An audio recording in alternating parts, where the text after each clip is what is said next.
Welcome to rewind 2025. ట్విస్ట్ల మీద ట్విస్టులు, ప్రతి నిర్ణయం, ప్రతి మలుపు సంచలనమే. ఆందోళనలు, ఆవేదనలు, అంతకు మించి అద్భుతాలు. 2025 తెలంగాణ రాజకీయం కాకపుట్టించింది. మరి ఏ పార్టీ ప్రయాణం ఎలా సాగింది?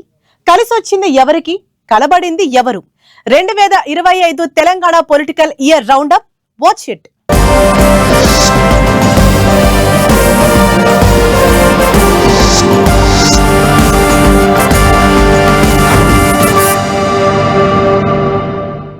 గ్రౌండ్ లో మెస్సీతో ఫుట్బాల్ గేమ్, రాజకీయాల్లో ప్రతిపక్షాలతో మైండ్ గేమ్, బైపోల్ సర్పంచ్ ఎన్నికల్లో అద్భుత విజయాలు, వరల్డ్ వైడ్ గా రీసౌండ్ ఇచ్చిన గ్లోబల్ సమ్మిట్ పరిణామాలు.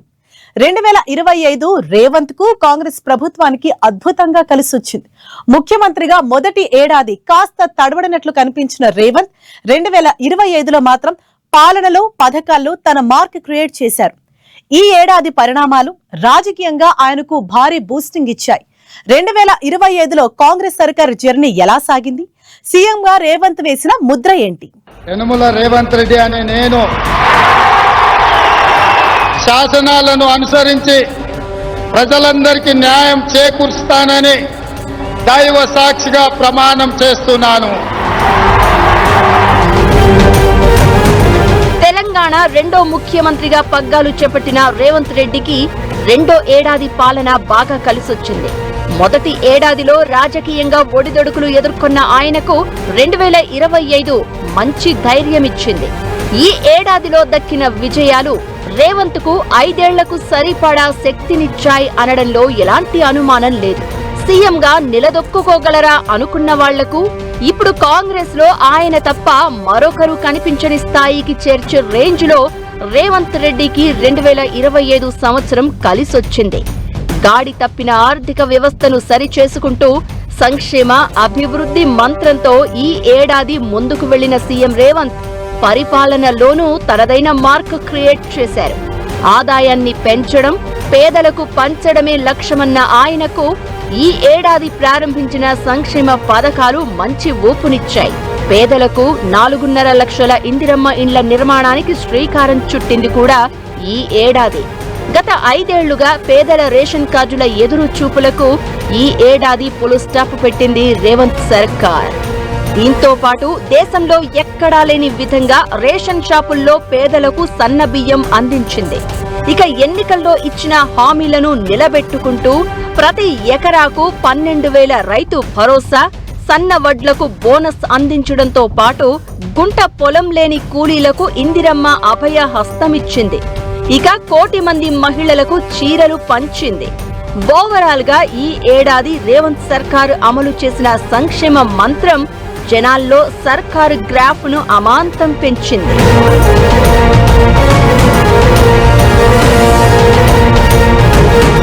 ఈ ఏడాదిలో జరిగిన బైపోల్ నుంచి గ్రామ పంచాయతీ ఎన్నికల వరకు అన్నింట్లోనూ కాంగ్రెస్ ను విజయమే వరించింది. ఇది రేవంత్ కు పొలిటికల్ గా మంచి బూస్టింగ్ ఇచ్చింది. ఈ ఏడాది మొదట్లో జరిగిన కంటోన్మెంట్ ఉప ఎన్నికల్లో గెలుపుతో 2025కు గ్రాండ్ వెల్కమ్ చెప్పిన రేవంత్ జూబ్లీహిల్స్ బైపోల్ విజయంతో అదే రేంజ్ సెండ్ ఆఫ్ ఇవ్వడమే కాదు, ప్రతిపక్ష గులాబీ పార్టీకి భారీ షాక్ ఇచ్చారు. ఇక పంచాయతీ ఎన్నికల్లో రాష్ట్ర వ్యాప్తంగా 66% సర్పంచ్ స్థానాలు గెలుచుకుని పొలిటికల్ గా మ్యాజిక్ చేశారు. దీంతో 10 ఏళ్ల బీఆర్ఎస్ పాలనలో గ్రౌండ్ లెవెల్లో దెబ్బతిన్న పార్టీ క్యాడర్ కు సర్పంచ్ ఎన్నికల్లో విజయంతో మళ్లీ బలమైన పునాదులు వేశారు రేవంత్. వరుస విజయాలతో తమకు తిరుగులేదు అనుకున్న బీఆర్ఎస్ ను డిఫెన్స్ లోకి నెట్టేసి సక్సెస్ అయ్యారు రేవంత్.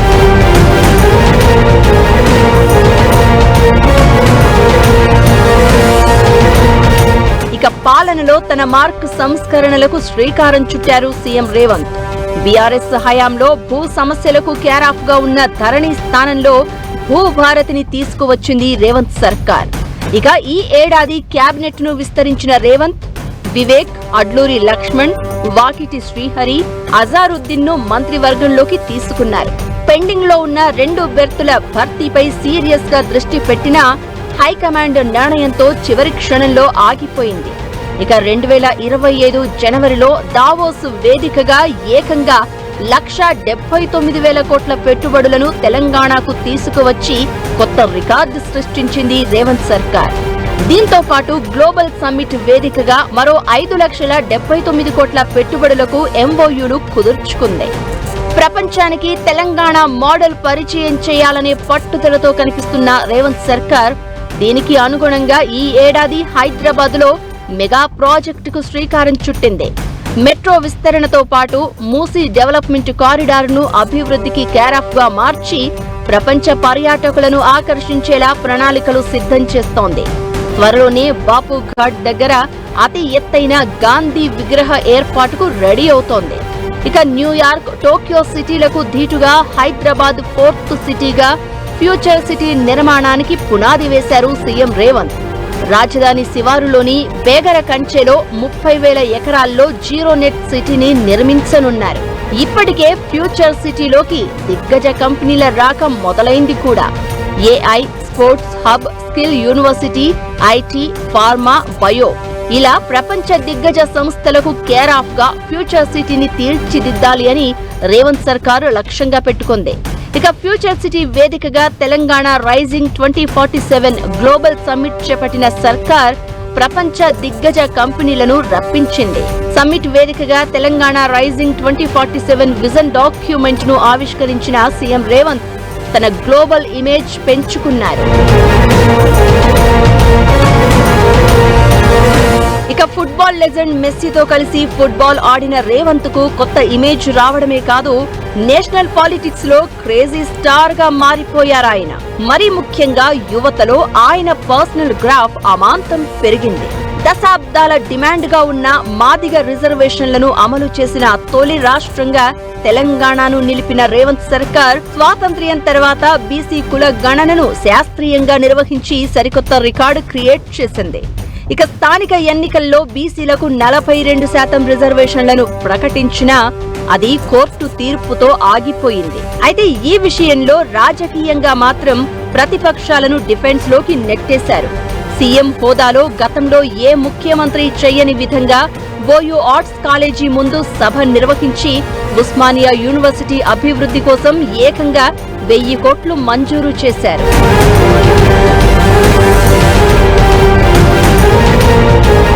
ఇక గత సర్కార్ తప్పులు జనాలకు వివరించడంతో తన మార్క్ దూకుడు చూపించారు రేవంత్. కాళేశ్వరం ప్రాజెక్టు అక్రమాలపై కమిషన్ ఏర్పాటు చేసింది. ఆ కమిటీ నివేదిక ఇచ్చింది ఈ ఏడాది. కాళేశ్వరంపై విజిలెన్స్, NDAS నివేదికలు ఇచ్చింది కూడా ఈ సంవత్సరమే. ఈ రిపోర్టుల తర్వాత కాళేశ్వరం ప్రాజెక్టు విచారణ CBIకి అప్పగించి పొలిటికల్ గా ట్విస్ట్ ఇచ్చారు సీఎం రేవంత్.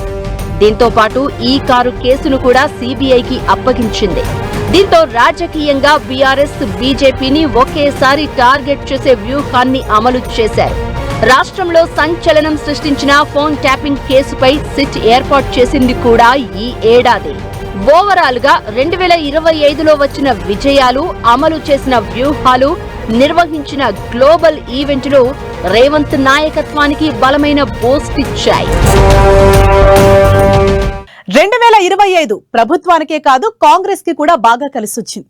కొన్ని పరిణామాలైతే హస్తం పార్టీ చరిత్రలో ప్రత్యేక పేజీలా మిగిలిపోయే రేంజ్ లో కనిపించాయి.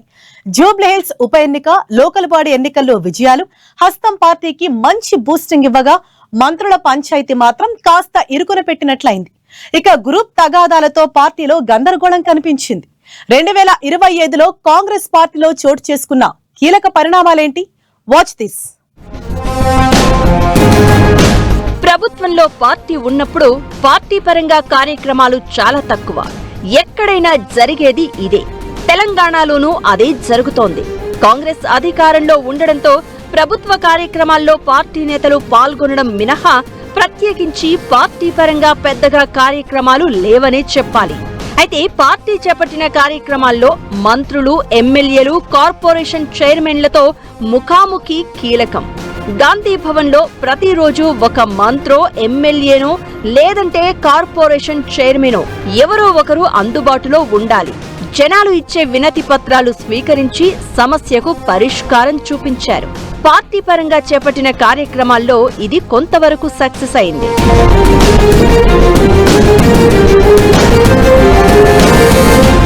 ఈ ఏడాది పార్టీకి కొత్తగా ఉపాధ్యక్షులు, జనరల్ సెక్రటరీలను నియమించారు. అయితే ప్రత్యేకించి అడ్వైజరీ కమిటీ వేసి సీనియర్ నేతలను దానికోసం నియమించి వాళ్లను ఒక రకంగా పక్కన పెట్టడం కొత్త చర్చకు దారితీసింది. సీనియర్ నేతలను కావాలి అని పక్కన పెడుతున్నారని పీసీసీ చీఫ్ విమర్శలు ఎదుర్కొన్నారు. పార్టీ జనరల్ సెక్రటరీలలో పీసీసీ కీలక నేతలకి అవకాశం ఇచ్చారని కొందరు నాయకులు ఏఐసీసీకి ఫిర్యాదు చేయడం పార్టీలో కొత్త చర్చకు కారణమైంది.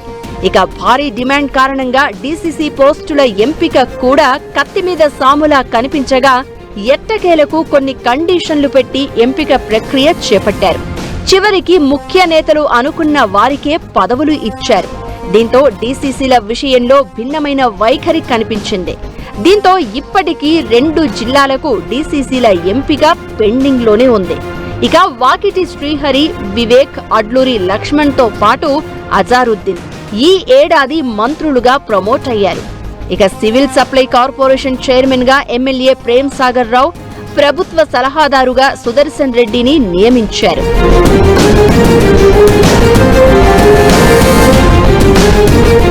ఇక పార్టీ ఇన్ఛార్జ్ మీనాక్షి నటరాజన్ తో పాటు పీసీసీ చీఫ్ రాష్ట్ర వ్యాప్త పాదయాత్రకు శ్రీకారం చుట్టారు. పరిగి నియోజకవర్గంలో మొదలుపెట్టిన ఈ యాత్ర 4 జిల్లాల్లో సాగింది. స్థానిక సమస్యలతో పాటు ప్రభుత్వ సంక్షేమ, అభివృద్ధి కార్యక్రమాలపై ప్రజా అభిప్రాయం తెలుసుకుంటూ యాత్ర సాగింది. నిజానికి రాష్ట్ర వ్యాప్తంగా ఈ యాత్ర చేపట్టనున్నట్లు ప్రకటించినా మధ్యలోనే ఆపేశారు. ఈ ఏడాది మంత్రుల మధ్య విభేదాలు పార్టీకి తలనొప్పులుగా మారాయి. ఓఎస్డీ సుమంత్ వ్యవహారంలో మంత్రి కొండా సురేఖ, ఆమె కూతురు సుస్మిత చేసిన కామెంట్స్ రచ్చకు దారితీశాయి. సీఎం రేవంత్ కు కొండా సురేఖ క్షమాపణ చెప్పడంతో వివాదం ముగిసింది. ఇక మంత్రి అడ్లూరిపై మరో మంత్రి పొన్నం చేసిన వ్యాఖ్యలు కూడా హస్తం పార్టీలో తుపాను రేపాయి. పీసీసీ చీఫ్ ఇన్వాల్వ్ అయి ఇద్దరి మధ్య సయోధ్య కుదర్చడంతో వివాదం ముగిసింది. కొండా మురళి ఎపిసోడ్ పార్టీలో తీవ్ర చర్చకు దారితీసింది. వరంగల్ జిల్లా ఎమ్మెల్యేలు వర్సెస్ కొండా దంపతుల వివాదం పార్టీ క్రమశిక్షణ కమిటీకి చేరడంతో దాదాపు 2 నెలలుగా గాంధీ భవన్ వేదికగా పంచాయతీ నడిచింది.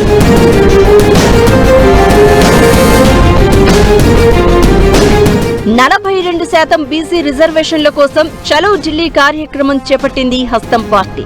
తెలంగాణ నుంచి నేతలంతా ప్రత్యేక రైలులో ఢిల్లీ వెళ్లారు.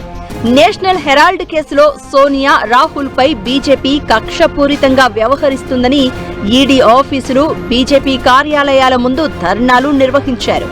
ఇక ఏడాది చివరిలో సర్పంచ్ ఎన్నికల్లో హస్తం పార్టీ మంచి ఫలితాలు సాధించింది. 7,000కు పైగా గ్రామ పంచాయతీలు గెలుచుకోవడంతో కాంగ్రెస్ శ్రేణుల్లో కొత్త ఉత్సాహం కనిపిస్తోంది.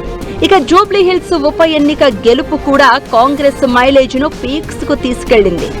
ఓవరాల్ గా వరుస విజయాలతో 2025 సంవత్సరం హస్తం పార్టీకి విజయనామ సంవత్సరంగా మారింది. దీంతో కొత్త జోష్ తో కాంగ్రెస్ శ్రేణులు కొత్త ఏడాదిలోకి అడుగు పెడుతున్నారు.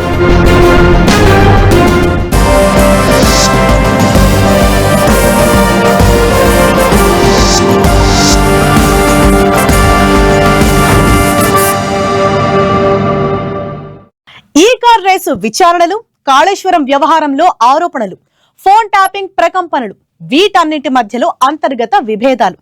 2025 బీఆర్ఎస్ పార్టీకి అస్సలు కలిసి రాలేదు.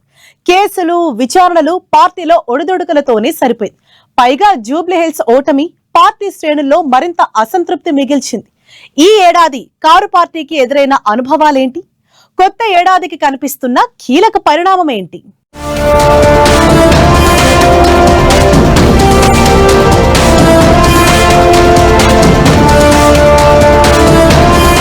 2025 కారు పార్టీకి అంతగా కలిసి రాలేదు.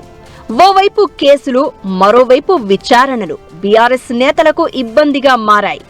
ఫార్ములా ఈ కార్ రేస్ కేసులో A1 గా ఉన్న పార్టీ వర్కింగ్ ప్రెసిడెంట్ కేటీఆర్ జనవరిలో ఏసీబీతో పాటు ఈడీ ముందు విచారణకు హాజరయ్యారు. ఆ తర్వాత జూన్ 16న మరోసారి ఏసీబీ విచారణకు వెళ్లారు. ఇప్పుడు కేటీఆర్ ప్రాసిక్యూషన్ కు అనుమతి ఇస్తూ గవర్నర్ నిర్ణయం తీసుకున్నారు. ఇక ఫిబ్రవరిలో జరిగిన బీఆర్ఎస్ విస్తృత స్థాయి సమావేశానికి కేసీఆర్ హాజరయ్యారు.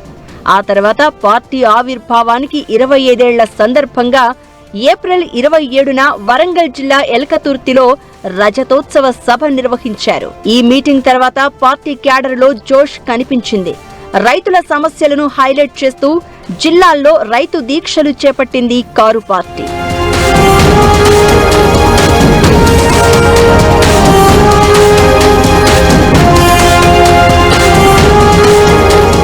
కాళేశ్వరం ప్రాజెక్టు వ్యవహారంలో రేవంత్ సర్కార్ పీసీ ఘోష్ కమిషన్ ను నియమించగా కేసీఆర్ తో పాటు మాజీ మంత్రి హరీష్ రావు విచారణకు హాజరయ్యారు. ఇక పార్టీ మారిన 10 మంది ఎమ్మెల్యేలపై అనర్హత వేటు వేయాలని సుప్రీంకోర్టును ఆశ్రయించింది గులాబీ పార్టీ. దీంతో 3 నెలల్లో 10 మంది ఎమ్మెల్యేలపై చర్యలు తీసుకోవాలని స్పీకర్ను సుప్రీంకోర్టు ఆదేశించింది. అయితే గడువు ముగిసినా చర్యలు తీసుకోలేదని స్పీకర్పై కేటీఆర్ కోర్టు ధిక్కార పిటిషన్ దాఖలు చేశారు.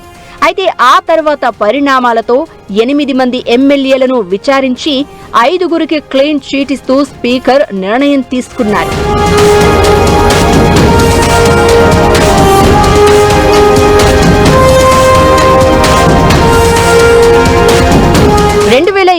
లో అంతర్గత విభేదాలు కారు పార్టీని కుదేలు చేశాయి.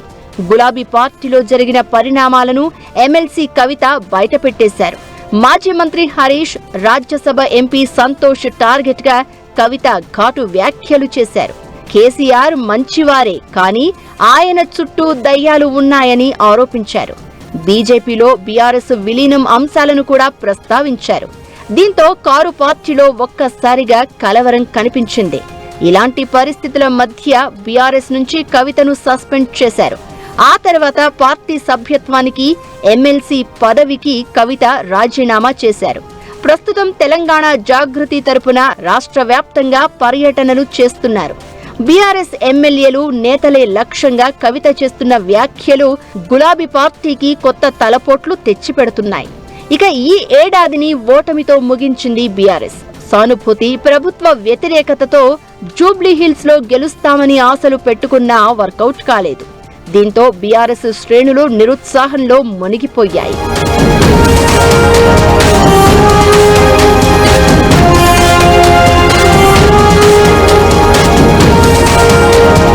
రెండు 2025లో కాంగ్రెస్ సర్కార్పై బీఆర్ఎస్ చాలా పోరాటాలు చేసింది. రేవంత్ సర్కారు తీసుకువచ్చిన హిల్ టు పాలసీని వ్యతిరేకించిన బీఆర్ఎస్ నేతలు క్లస్టర్ల వారీగా పారిశ్రామిక ప్రాంతాల్లో పర్యటించి ప్రభుత్వ తీరును ఎండగట్టారు. కొడంగల్ నియోజకవర్గంలోని లగచర్ల ఇష్యూను జాతీయ స్థాయికి తీసుకెళ్లింది బీఆర్ఎస్. సెంట్రల్ యూనివర్సిటీ భూముల వ్యవహారం, మూసీ ప్రక్షాళనపై ప్రభుత్వ నిర్ణయాలను వ్యతిరేకిస్తూ క్షేత్రస్థాయిలో పోరాటాలు చేసింది. హైడ్రా బాధితులకు అండగా నిలిచే ప్రయత్నం చేసింది. ఇక పార్టీ సంస్థాగత నిర్మాణంపై దృష్టి పెడతామని ఈ ఏడాది పదే పదే చెప్పిన కేటీఆర్ ఆచరణలో మాత్రం పెట్టలేకపోయారు. ఇక ఇయర్ ఎండ్లో తెలంగాణ భవన్లో కేసీఆర్ నిర్వహించిన సమావేశంతో నేతల్లో కొత్త ఆశలు చిగురించాయి. ఈ ఏడాది చివరిలో జరిగిన గ్రామ పంచాయతీ ఎన్నికల్లో దాదాపు 40% సర్పంచ్ స్థానాలు రావడం గులాబీ పార్టీకి సంతృప్తినిచ్చాయి.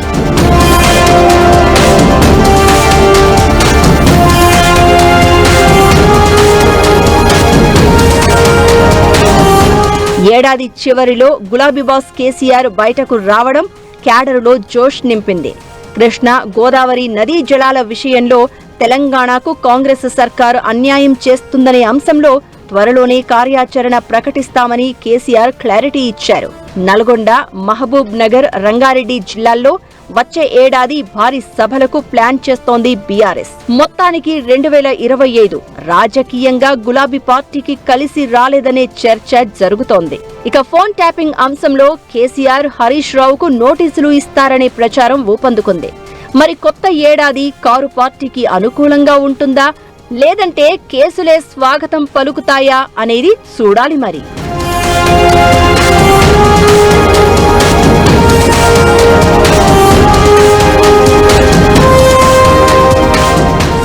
2024 సార్వత్రిక ఎన్నికల్లో 8 ఎంపీ స్థానాలు గెలుచుకుని అదే జోష్లో 2025లోకి అడుగుపెట్టింది కమలం పార్టీ. మరి 2025 బీజేపీకి కలిసొచ్చిందా? 2024 ఊపును ఏ మేరకు కమలం పార్టీ కొనసాగించింది? అంది వచ్చిన అవకాశాలను కమలనాథులు ఉపయోగించుకున్నారా లేదా? 2025 ఆ పార్టీకి ఎలాంటి అనుభవాలను మిగిల్చింది? Watch this.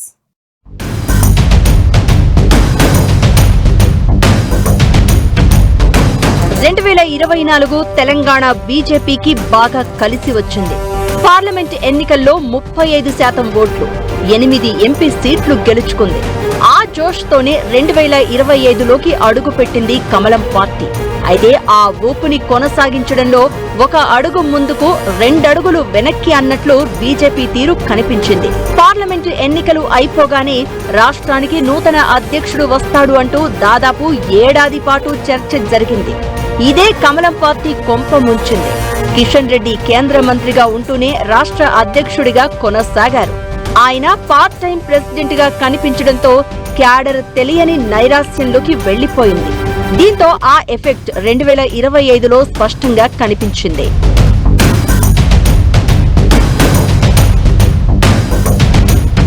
బీజేపీ యాంగిల్లో 2025ను 2 భాగాలుగా విశ్లేషించుకోవాలి. మొదటి 6 నెలల్లో ఎక్కువ సమయం రాష్ట్ర అధ్యక్షుడి మార్పుపైనే చర్చ సాగింది. అయితే రాష్ట్ర సారథి ఎంపికపై జాతీయ నాయకత్వం ఎలాంటి నిర్ణయం తీసుకోకపోవడంతో పార్టీలో ఊగిసలాట కొనసాగింది. అయితే ఆ టైంలో వచ్చిన టీచర్స్, గ్రాడ్యుయేట్స్ ఎన్నికల్లో 2 స్థానాలను కైవసం చేసుకుంది. దీంతో ఉత్తర తెలంగాణ పైన పట్టు సాధించాలన్న చర్చ నడిచింది. దీంతో జోష్ మీద ఉన్నట్లే కనిపించినా ఆ వెంటనే వచ్చిన హైదరాబాద్ స్థానిక సంస్థల ఎమ్మెల్సీ ఎన్నికల్లో పరాజయాన్ని మూటగట్టుకుంది. అయితే జూలై మొదటి వారంలో బీజేపీ రాష్ట్ర అధ్యక్షుడిగా రామచంద్రరావు ఎన్నికయ్యారు. ఆ తర్వాత పార్టీలో పరిణామాలు వేగంగా మారుతూ వచ్చాయి. ఆయన నియామకాన్ని వ్యతిరేకిస్తూ ఎమ్మెల్యే రాజాసింగ్ బీజేపీకి రాజీనామా చేశారు. పార్టీ నాయకులపై ప్రత్యక్ష విమర్శలకు దిగారు. ఇది కూడా కమలం పార్టీకి నష్టం కలిగించింది.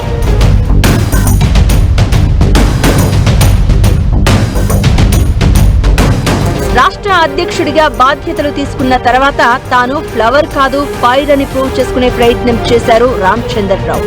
జిల్లాల్లో పర్యటిస్తూ కార్యకర్తలతో సమావేశాలు నిర్వహిస్తూ క్యాడరులో ఉత్సాహం నింపేందుకు ప్రయత్నించారు. ఇంతలోనే రాష్ట్ర కమిటీ కూర్పు విషయంలో సొంత పార్టీ సీనియర్ నేతల నుంచే పరోక్ష విమర్శలు ఎదుర్కోవాల్సి వచ్చింది. రాష్ట్ర కమిటీలో ఔటర్ రింగ్ రోడ్డు లోపల ఉన్నవారికి ప్రాధాన్యత కల్పించారనే ఆరోపణలు వినిపించాయి. రామచంద్రరావు ఏకపక్షంగా వ్యవహరించారని, తమ అభిప్రాయాలు తీసుకోలేదని పార్టీ సీనియర్లు చాలా మంది పరోక్షంగా విమర్శలు గుప్పించారు. ఇలాంటి పరిణామాల మధ్య జూబ్లీహిల్స్ బైపోలు వచ్చింది. అయితే ఈ ఉప ఎన్నికకు ప్రిపేర్ కావడంలో కమలం పార్టీ తడబాటుకు గురైనట్లు కనిపించింది. అభ్యర్థి ఎంపిక నుంచి ప్రచారం వరకు మిగతా పార్టీలకు కనీసం పోటీ ఇవ్వలేకపోయింది. దీంతో డిపాజిట్ కూడా రాని పరిస్థితి.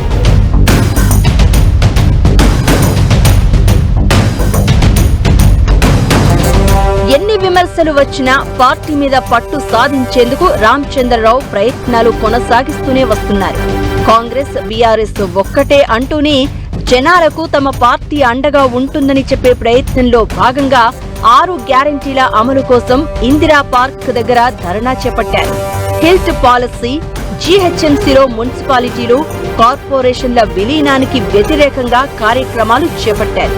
ఇక 2025 చివరిలో జరిగిన పంచాయతీ ఎన్నికల్లోనూ కమలం పార్టీ ఫెయిల్ అయింది. 800 లోపు సర్పంచ్ స్థానాలకు పరిమితమైంది. దీనికి కారణం లీడర్కు, క్యాడర్కు మధ్య సమన్వయం లేకపోవడమే అని గుర్తించిన అధిష్టానం స్వయంగా రంగంలోకి దిగింది. రాష్ట్ర ఎంపీలతో ప్రధాని మోదీ స్వయంగా సమావేశమయ్యారు. రాష్ట్రంలో పార్టీ బలోపేతానికి తీసుకోవాల్సిన కార్యాచరణపై దిశానిర్దేశం చేశారు. ఎంపీల తీరుపై ఆగ్రహం వ్యక్తం చేసినట్టు కూడా వార్తలు వచ్చాయి. ఇక ప్రధాని మీటింగ్ వివరాలు బయటకు రావడం కూడా కమలం పార్టీలో కొత్త చర్చకు కారణమయ్యింది. 2024లో దూకుడు మీద కనిపించిన బీజేపీ 2025లో అదే టెంపోను కంటిన్యూ చేయడంలో ఫెయిల్ అయింది. 2024లో అధికార పార్టీకి ఆల్టర్నేట్ గా కనిపించిన కమలం 2025 నాటికి 3వ స్థానానికి పడిపోయింది. 2025లో జరిగిన తప్పులను సమీక్షించుకొని 2026లో ఎలాంటి దూకుడు చూపిస్తారో చూడాలి మరి.